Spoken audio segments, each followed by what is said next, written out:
Friday, March 29.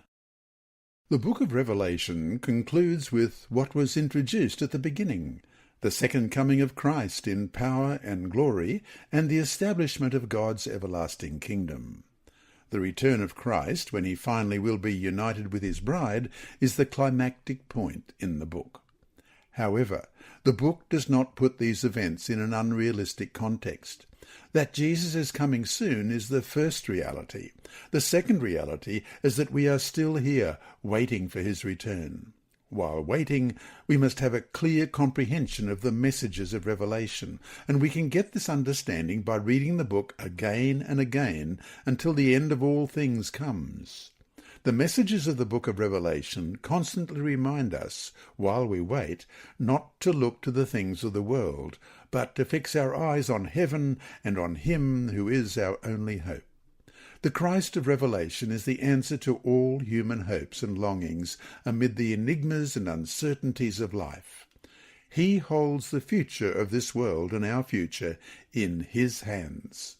The book also reminds us that before the end comes, we are entrusted with the task of proclaiming the message of his soon return to all the world. Our waiting for his return is not passive, but active. Both the Spirit and the bride call, "Come," in Revelation 22, verse 17. We must join that call. It is the good news, and as such, it must be proclaimed to the people of the world.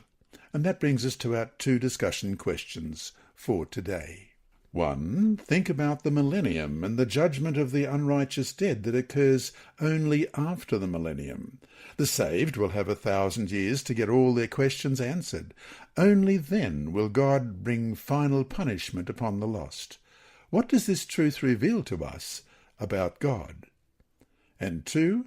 Revelation 1 verse 3 promises blessings to those who listen, read, heed, and keep the words of the prophecies of Revelation. As we conclude our study of this book, what are the things you have discovered that you need to heed and keep? And so we'll finish with Revelation 1 verse 3. Blessed is he who reads and those who hear the words of this prophecy and keep those things which are written in it, for the time is near. You have been listening to a reading of the Adult Sabbath School Bible Study Guide by Dr. Percy Harold from Queensland, Australia. This service is brought to you by Hope Channel, the Sabbath School Department, and Christian Services for the Blind. Remember, God is always faithful.